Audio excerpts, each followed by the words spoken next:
Si Pangulong Marcos naman mga kabrigada, kumpiyansang mananatiling matatag ang relasyon ng Pilipinas at Amerika. Brigada Maricar Sargan, ibrigada mo! Brigada Live Report!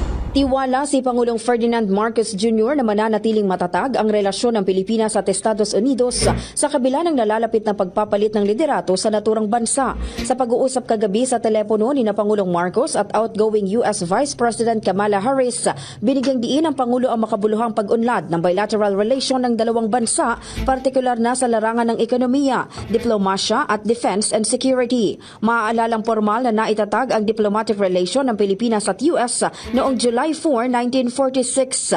Ang bilateral defense at security engagement ay nananatiling pangunahing haligi ng Philippine-US bilateral relation na nakaangkla sa mga kasunduan tulad ng Mutual Defense Treaty, Visiting Forces Agreement at Enhanced Defense Cooperation Agreement.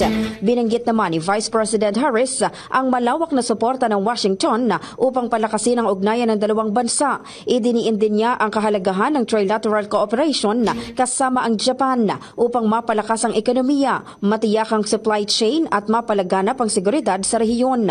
Ang pag-uusap ni Pangulong Marcos at Harris ay naganap isang araw matapos ang trilateral call ni Pangulong Marcos, US President Joe Biden at Japan Prime Minister Ishiba Shigeru. In the heart of changing lives, ito si Brigada Maricar Sargan ng 105.1 Brigada News sa Manila, The Music and News Authority. Ang bahaging ito ay hatid sa atin ng Curamed Herbal Capsule. Laban mo to!